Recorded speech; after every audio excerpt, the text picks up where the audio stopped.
Thank you. Be grateful if any members who are leaving the chamber were to do so quickly and quietly.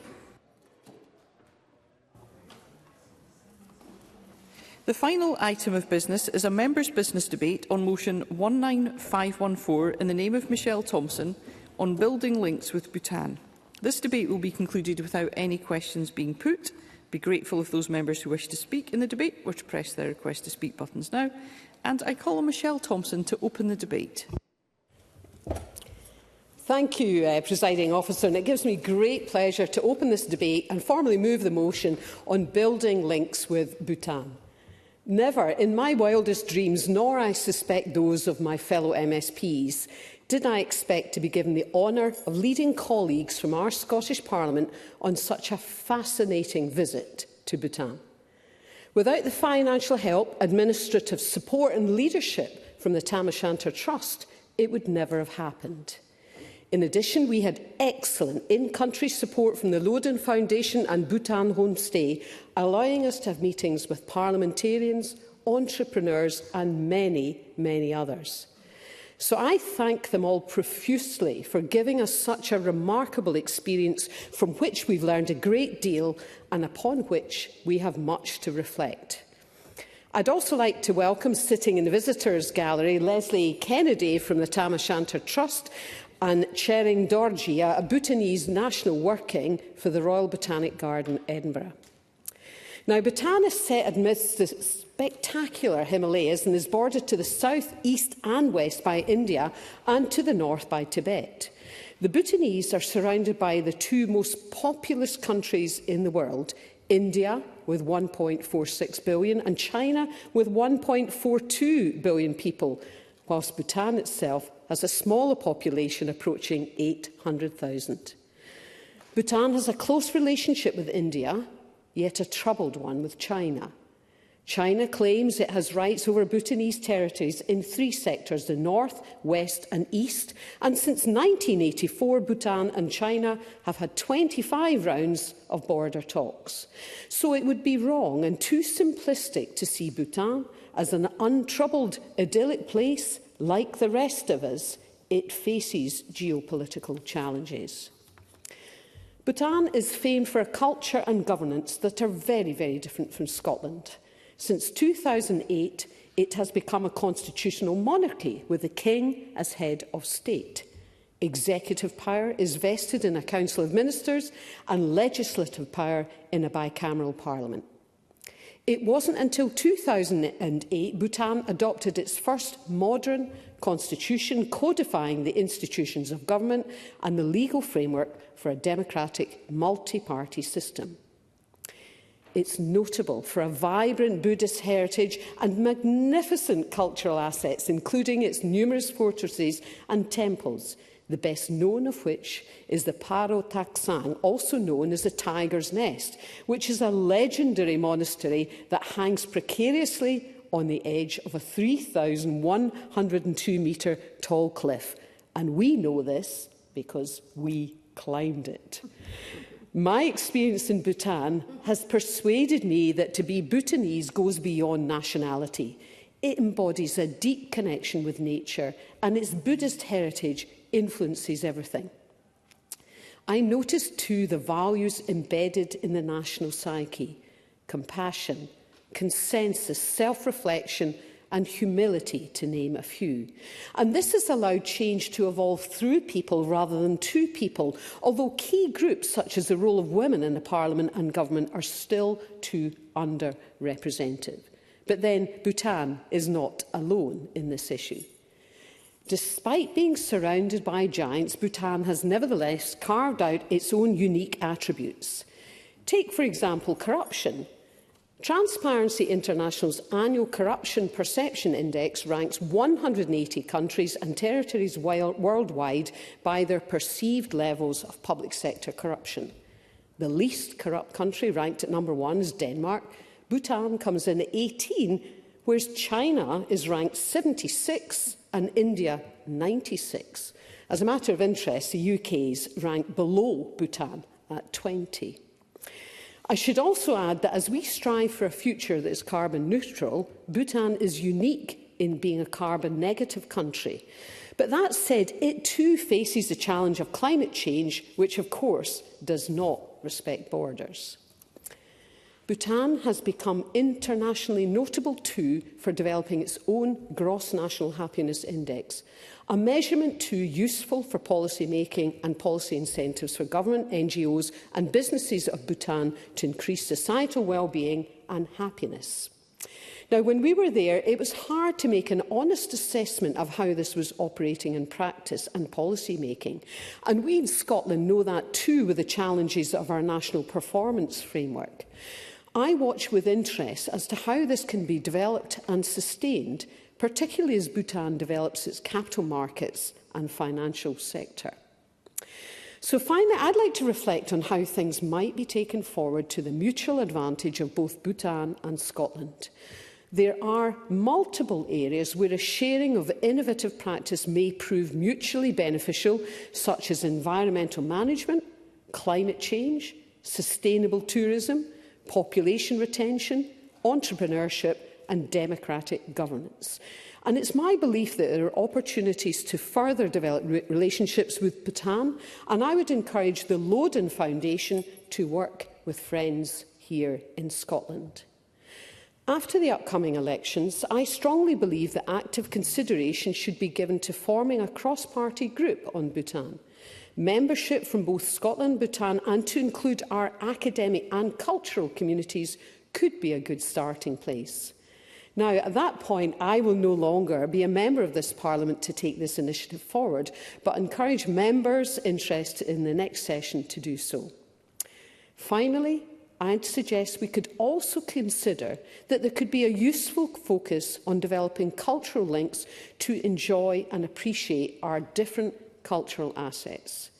Presiding officer and colleagues, we have much to learn from this intriguing country, and I again give grateful thanks for the experience I've gained. Thank you. Thank you.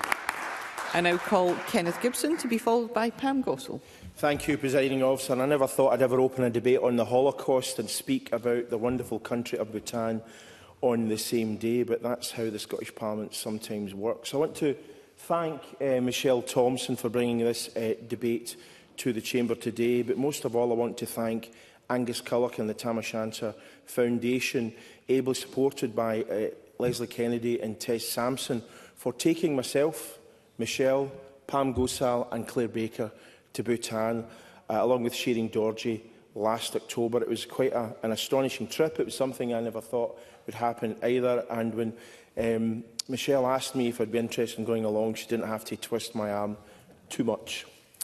I have to say, actually, that when we were there, I think it was quite astonishing, the sheer beauty of the place and how clean the air and the atmosphere was in that wonderful country. And I think from every angle, the kind of Buddhist culture of that nation really kind of permeated every part of us. It's a very historically strong country with really deep culture, traditions, many languages. It's very diverse despite having a population of less than 750,000.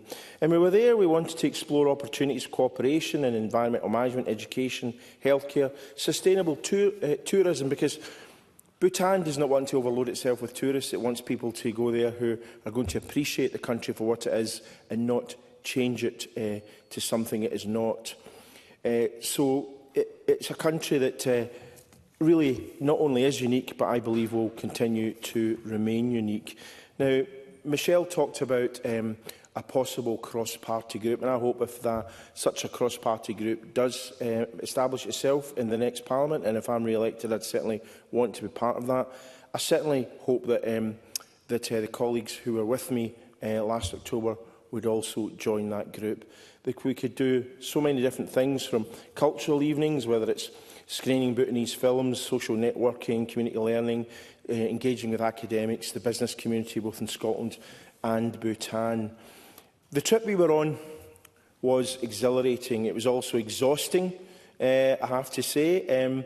I think both Pam and I were delighted when we went to the bottom of a very large mountain with a well-known monastery known as the Tiger's Nest at the top, to find some lovely and very willing ponies to carry us halfway up, as some of our colleagues applauded, and that was very welcome. But when we were there, we didn't just climb hills and have an exciting cultural experience, and we did have an exciting cultural experience meeting film director Tashi Geltson and seeing one of his most important films. But we also met the Prime Minister, Leader of the Opposition, visited Parliament and met business leaders. And it's quite a culture shock when you even arrive in Bhutan, because the airport itself is just so incredibly unique in itself. I mean, I don't think there are many places when you go to collect your suitcase on the carousel to see a kind of mini Buddhist monastery in the middle of that carousel, but that's what you actually have when you visit Pero. So there's lots that we can actually learn from a country like Bhutan, and it's important we have strong economic links with that. It may not be the biggest market in the world, but I think it's extremely important, and I think it has to be on the basis of looking at how Bhutan can diversify and work with Scotland. They certainly have so much that they can learn from us, and there's so much that we can learn from them. So I think it's about working together in partnership, looking at how we can help them preserve some of their local festivals and culture, and how they can help perhaps for us to appreciate some more of ours. Demography remains a problem in Bhutan, with many emigrating, particularly to Australia, and reversal of that is going to be a major issue for the people of Bhutan as years go forward. And one of the things I've suggested is to them that Bhutan could learn from countries such as Lithuania, with their Create Lithuania project, Poland and Ireland, who have successfully attracted return migration through education, market diversification and investment incentives. Rural depopulation, mirrored in many places in the world, is also an issue there, and that's also something to address. So, without further ado, I'm sure I'll pass on to one of my other colleagues, as I believe my time is up, Presiding Officer. So, thank you very much.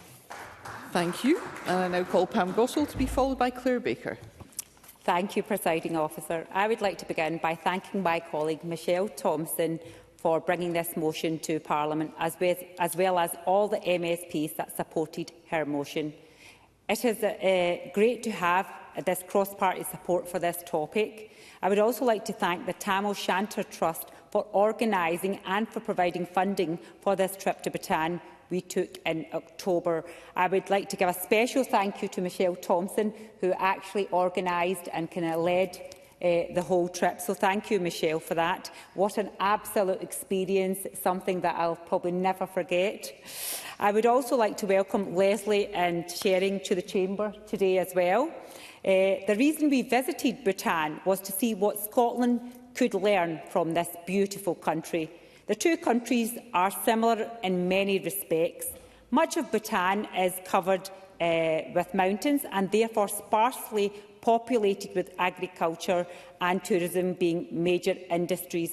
And when we say mountains, Presiding Officer, I can certainly say there was mountains to climb. Even though my colleague Kenneth did mention ponies, they did help us, but believe me, these legs did a lot of work in Bhutan. But it was so good because not only did we learn the educational, the economical and cultural side, but it was very spiritual as well. And I think sometimes we all need to cross-party think about what we say, what we do, but also the fact that having that downtime just spiritually does help. Presiding Officer. So, unfortunately, obviously, Bhutan shares similar alcohol and drugs problems with Scotland, as well as the shortage of young entrepreneurs wanting to stay in the country and start new businesses. During our trip, we were lucky enough to meet with the Prime Minister, with opposition party head and with MPs, NGOs and entrepreneurs to learn and share information about our respective countries and legislators. Some of the lessons we learned during our trip to Bhutan, which we hope to bring to Scotland, includes the fact that positive cultural values facilitate good governance, that political systems work best when they reflect the development stage of the relevant country and its cultural values. and an aim of reducing the present confrontational nature and short-termism of Scottish parliamentary politics by learning from the Bhutanese experiences. Something that struck me during the trip to Bhutan was the focus on well-being and happiness metrics. Bhutan's focus on gross national happiness provides an opportunity for Scotland to learn about approaches to improving and measuring national well-being, something my colleague Michelle Thompson mentioned that we were very interested in, and we need to learn more about that. As both countries have a rich cultural heritage, they could both benefit from a partnership between cultural bodies, museums and universities by enabling skills exchange, research collaboration and joint cultural preservation projects. Our countries could also work together when it comes to promoting participation of women in politics, which I know the presiding officer has been doing a lot of work on. Bhutan has a low number of female MPs, so a series of exchange visits, roundtable discussions and shared learning events could highlight successes and challenges in advancing female participation in politics. Finally, as we know, tourism is a major part of both our economies. Scotland could help Bhutan promote itself more effectively to certain markets such as religious pilgrimism, trekking tourism, but this can only happen if we work together. To conclude, I hope that strengthening relations between Scotland and Bhutan is something we can continue to work on even after the election in May. This trip has shown what good cross-party work can do. The first steps, like Michelle Thompson has mentioned, would be through establishing a CPG on Bhutan. As the convener of the CPG on India, I know firsthand the importance of CPGs and of the great work they do. Through CPG on India, we managed to do so much, including the trip to India in October 2023, and not to forget facilitating the signing of the Memorandum of Understanding promoting fintech collaboration between Scottish Financial Enterprise and FICCI to promote economic and cultural prosperity. Therefore, I hope the CPG on Bhutan managed to do the same and many more. Thank you. Thank you. And I now call on Claire Baker. Thank you, Presiding Officer. And can I start by thanking Michelle Thompson for securing this evening's debate and for her excellent introduction to our discussion. And can I also welcome guests to the gallery, both of whom were so central to our positive experience.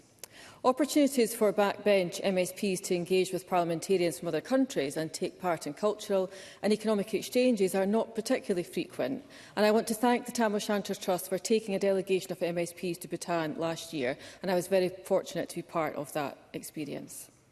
Bhutan is a fascinating country. It is breathtakingly beautiful, with clear rivers and spectacular mountain ranges, where if you hike high enough, you can see the Himalayas. And you can also see the world's highest unclimbed mountain, as there is a height restriction on hiking in Bhutan.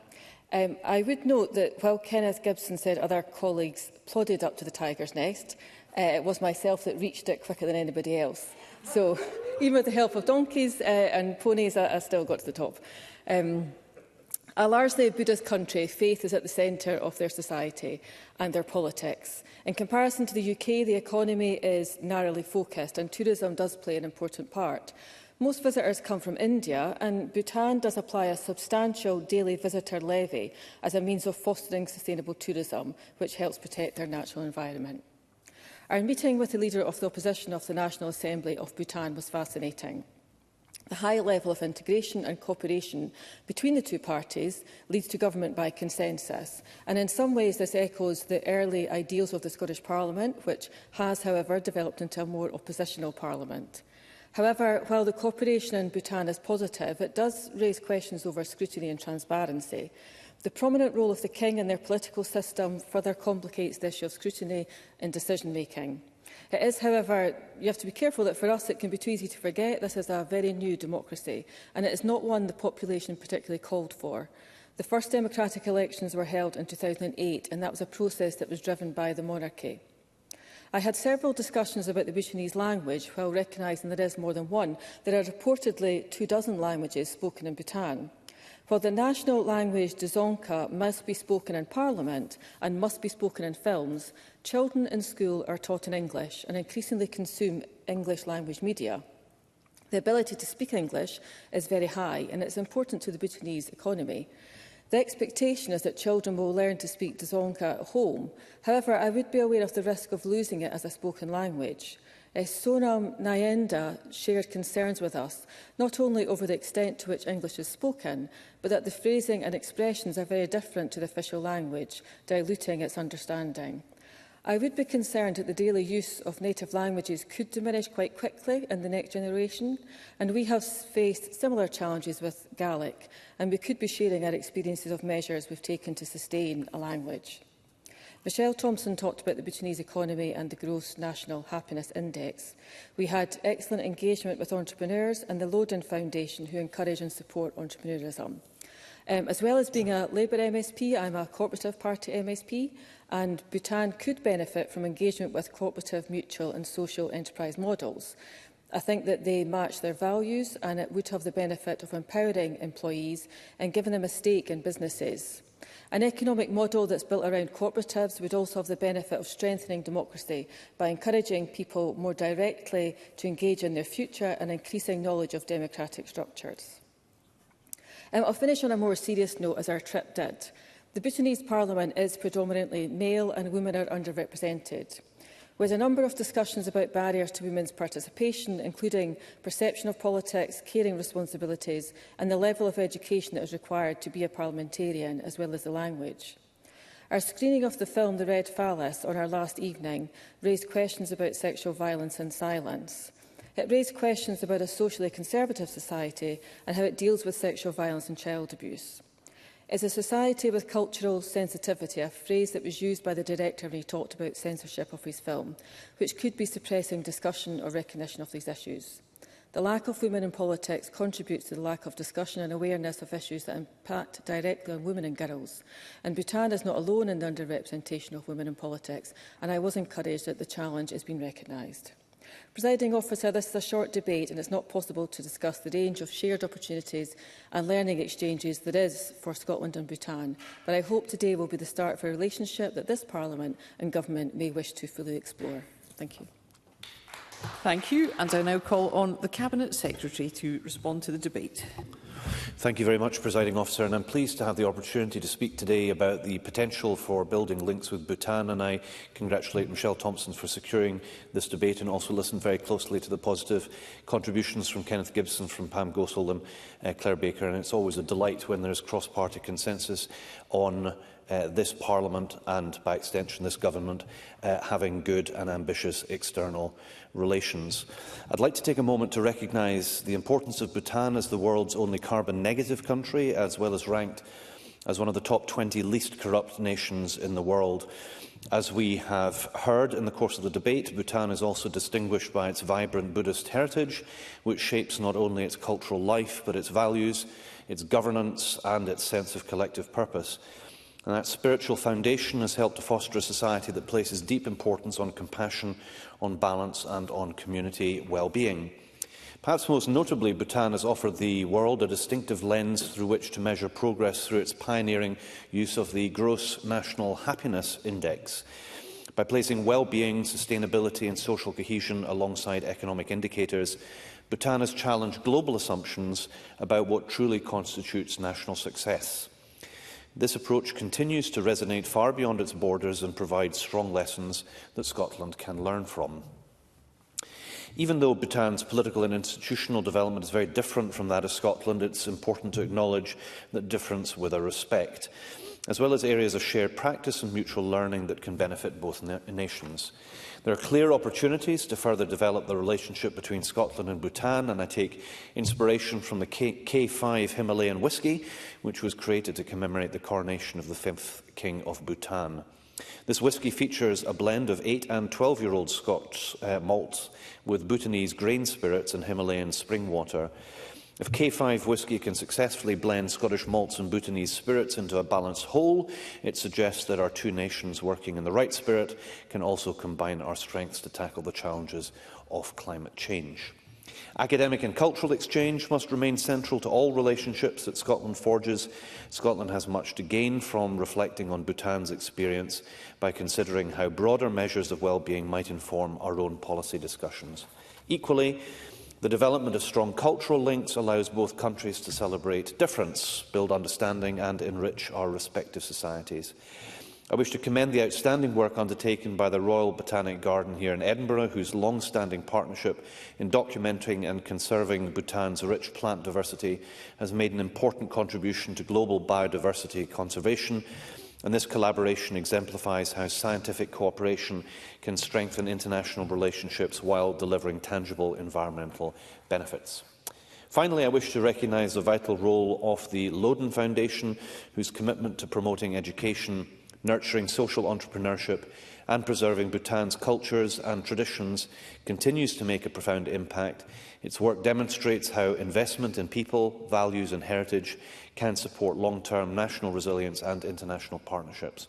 Taken together, these themes point towards a relationship rooted not only in diplomacy but in shared values, respect for nature, commitment to integrity and belief in the well-being of future generations and, of course, a shared love of whisky. Thank you very much, Presiding Officer.